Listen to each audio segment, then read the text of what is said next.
Since its liberation in January 1945, the Auschwitz complex has become synonymous with brutality and inhuman horrors. Within those walls, some of the most savage crimes in human history were committed.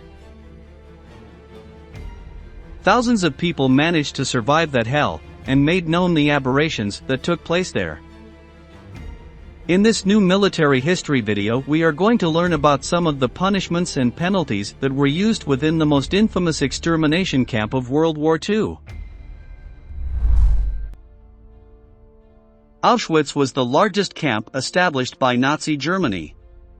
It was a huge complex within which 2 forced labor camps and 1 death camp operated.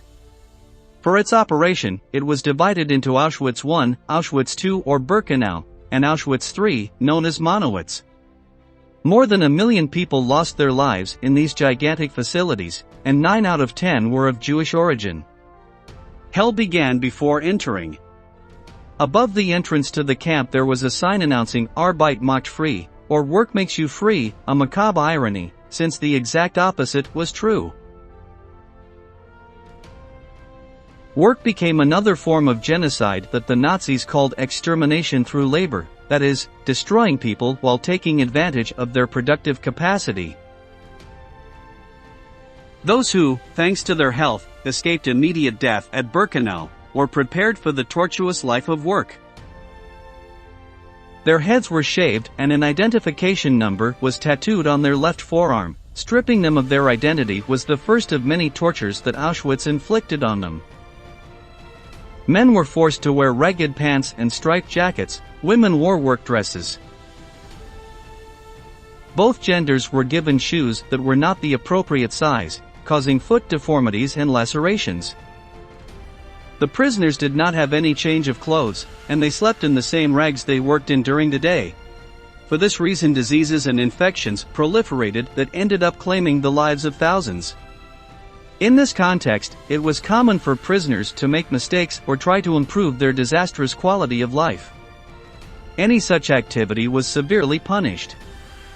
The regulation of forced labor in Auschwitz was based on written orders drawn up by the camp director, as well as recommendations from the SS.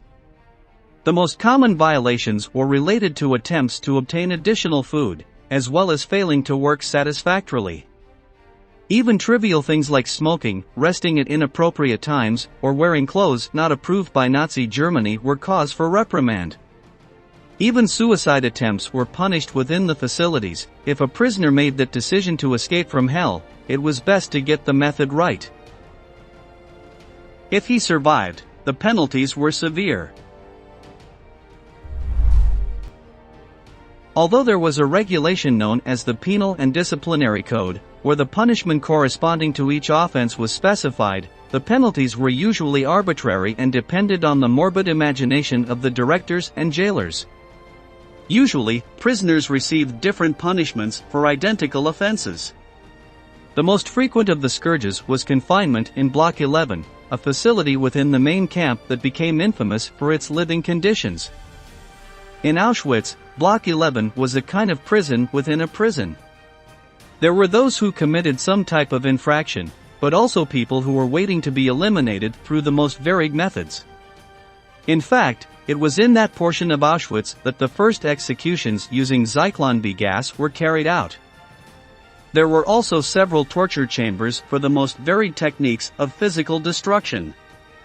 This could include confinement without food, or staying in the Stazel cells, in which prisoners could only stand up. They were only 1 square meter and had a small hole to breathe. Prisoners could spend up to 20 days in these facilities, being forced to work during the day even without being able to get adequate rest. In this context, the Auschwitz guards and officials had a free hand to implement the most infamous torture methods. Wilhelm Bulger, also known as the Auschwitz Tiger, was a Gestapo officer responsible for the creation of the Bulger hammock. It was an iron bar suspended by chains. The prisoner, naked, was placed in the structure, with his wrists tied to his ankles. The hammock swayed and the prisoner was beaten, while Bulger interrogated him. The dizziness and shock ended in fainting and, after a while, in death. The floors of the block were littered with the teeth and skin of Bulgar's victims, the smell of cleaning chemicals and blood creating an unbearable atmosphere. Other truly infamous proper names are those of Maria Mandel and her apprentice, Irma Gries. Both were in charge of the female population of Auschwitz, and they liked to punish the prisoners sexually. Constant abuse, whipping and even attacks with dogs were the price to pay for the slightest offense or error in daily tasks. As we previously mentioned, inside Auschwitz there were 3 camps, number 2 being the one destined for extermination. Auschwitz-Birkenau was established in 1941, 3 kilometers from the main facility, with the aim of accelerating the extermination process carried out by the Germans. As the war progressed, the need to purge prisoners increased and there was not enough work to exhaust the prisoners to death. At Auschwitz-Birkenau, there were 4 crematoriums with gas chambers, each capable of holding up to 2,500 prisoners per shift. After the execution, the harshest punishment carried out by the Nazis was forcing other Jewish prisoners to search for gold teeth and valuables among the remains of the recently deceased. This group was known as the Sonderkommandos, and their tasks included cutting and collecting the hair of murdered women. Also that of escorting future victims to the gassing chambers, people with whom they shared ethnic origin and even family relationships. The Sonderkommandos for many years were seen as collaborators, but in reality they were forced to fulfill these functions. If they failed in their collection of valuable items, the person responsible was thrown into the flames. Going back to the main building, Block 10 operated there, the place where Joseph Mengele carried out a large part of his experiments on humans. Mengele was especially interested in twins, people with heterochromia, dwarfs, and all kinds of genetic abnormalities.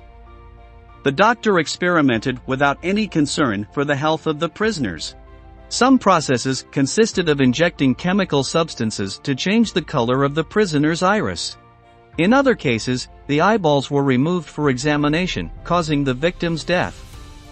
In one of the most infamous procedures, Mengele sewed 2 gypsy babies together in an attempt to create conjoined twins. Both infants died of gangrene. Auschwitz was the industrialization of death.